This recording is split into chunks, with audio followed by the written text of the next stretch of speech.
Frères et sœurs bien-aimés, que la paix et la grâce de notre Seigneur et Sauveur Jésus-Christ soient avec vous. Aujourd'hui, je vais partager avec vous un autre message biblique basé sur le texte suivant. Philippiens 3:12 à 16. Sujet, dans la course. Thème, les conditions de la course. Titre, la course des chrétiens. Introduction. Bien-aimés dans le Seigneur, le monde du sport nous offre souvent des exemples qui illustrent de profondes vérités spirituelles. Un athlète peut s'entraîner pendant des années, remporter une compétition et recevoir des honneurs du monde entier. Pourtant, s'il ne respecte pas les règles établies, sa victoire peut lui être retirée. L'histoire du champion olympique Rashid Ramsey en est une illustration. Après avoir remporté une médaille d'or, il a ensuite été disqualifié pour dopage. Son titre lui a été retiré parce qu'il n'avait pas respecté les conditions de la compétition. De même, la vie chrétienne est comparée dans la Bible à une course. Cette course n'est pas organisée par les hommes, mais par Dieu lui-même. Son but n'est pas d'obtenir une médaille éphémère, mais une récompense éternelle. L'apôtre Paul écrit, « Ce n'est pas que j'ai déjà obtenu tout cela, ou que je sois déjà parvenu à la perfection, mais je poursuis ma course pour saisir ce pourquoi Christ Jésus m'a saisi. » Philippiens 3:12. Chaque chrétien est engagé dans cette course depuis le jour de sa conversion. Il ne suffit pas de commencer la course. Nous devons la terminer conformément aux exigences du Seigneur. Quelles sont donc les conditions de la course chrétienne? Premièrement, nous devons courir vers le but. Philippiens 3:12 et 14. Je cours vers le but pour remporter le prix de la vocation céleste de Dieu en Jésus-Christ. Dans toute compétition, il y a une ligne d'arrivée. Un coureur qui ne sait pas où se trouve le but court en vain. Paul connaissait parfaitement son objectif. Son regard était fixé sur la récompense éternelle que Dieu réserve à ceux qui persévèrent jusqu'à la fin. Le but du chrétien n'est pas l'accumulation de richesses terrestres, la popularité ou les plaisirs de ce monde. Le véritable objectif est de devenir plus semblable au Christ, de grandir en sainteté, d'accomplir la volonté de Dieu, d'entrer un jour dans la gloire éternelle. Beaucoup de croyants commencent bien leur marche avec Dieu mais se laissent distraire par les soucis de cette vie. Ils perdent de vue leur destination. Le Seigneur nous appelle aujourd'hui à examiner la direction de notre course. Application. Où se fixe notre regard? Est-elle tournée vers le Christ ou vers les choses éphémères de ce monde? Une vie chrétienne victorieuse est une vie qui garde constamment les yeux fixés sur Jésus. Comme l'écrit l'auteur de l'Épître aux Hébreux. Fixons nos regards sur Jésus, qui est à l'origine de la foi et qui l'amène à la perfection. Hébreux 12:2. Deuxièmement, nous devons courir avec la détermination de remporter le prix. Philippiens 3:12. Je persévère, pour m'emparer de cela. Paul n'était pas un spectateur. C'était un coureur actif et passionné. L'expression « s'emparer de » ou « saisir » exprime une volonté ferme, une détermination inébranlable. Paul refusait de mener une vie chrétienne médiocre. Il souhaitait accomplir pleinement ce pourquoi Jésus-Christ l'avait appelé.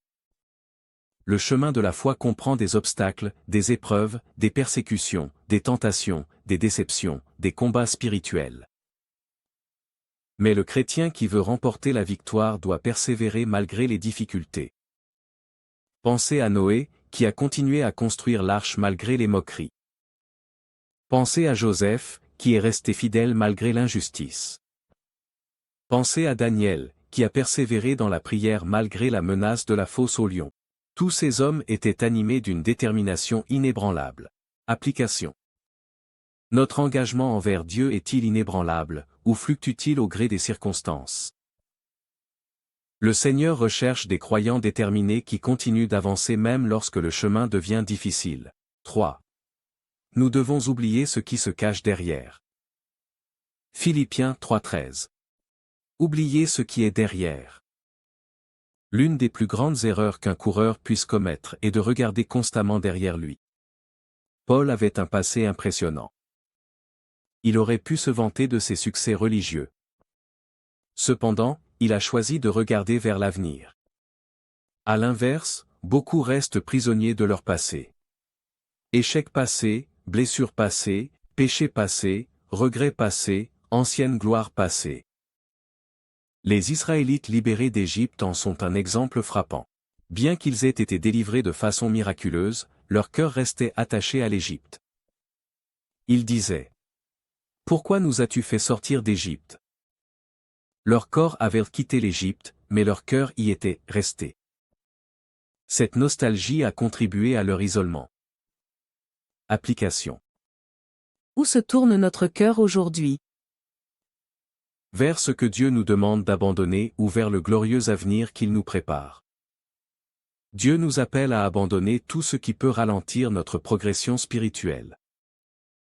Comme il est écrit dans Hébreux 12:1. Rejetons tout fardeau et le péché qui nous enveloppe si facilement, et courons avec persévérance l'épreuve qui nous est proposée. Quatrièmement, nous devons nous concentrer sur ce qui nous attend. Philippiens 3:13. Et se tourner résolument vers l'avenir. Le chrétien ne doit pas seulement abandonner le passé, il doit aussi se projeter vers l'avenir préparé par Dieu. Paul contemplait constamment les réalités éternelles. L'apôtre nous exhorte dans Colossiens chapitre 3, versets 1 et 2. Puisque vous êtes ressuscités avec Christ, recherchez les choses d'en haut, où Christ est assis à la droite de Dieu. Attachez votre pensée aux choses d'en haut, et non à celles qui sont sur la terre. Notre monde est rempli de distractions, de préoccupations matérielles, d'ambitions terrestres, de plaisirs éphémères, des séductions du péché.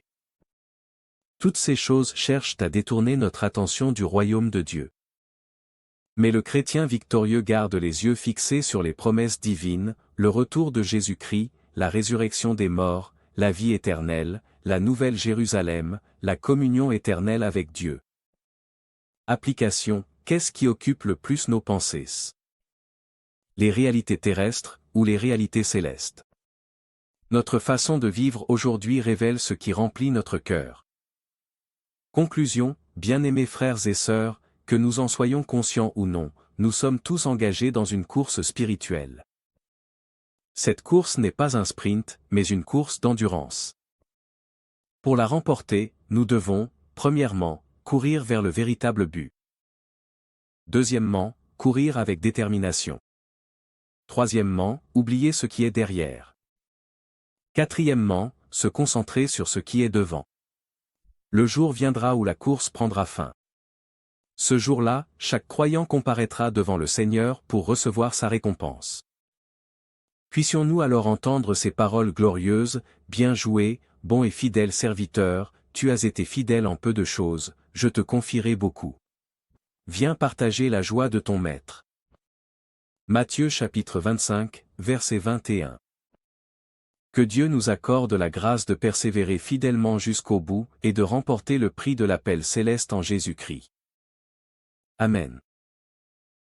Et maintenant, que le Dieu de paix, qui par le sang de l'alliance éternelle a ramené d'entre les morts notre Seigneur Jésus, le grand berger des brebis, vous rende capable de tout ce qui est bon pour accomplir sa volonté, et qu'il fasse en nous ce qui lui est agréable par Jésus-Christ, à qui soit la gloire au siècle des siècles.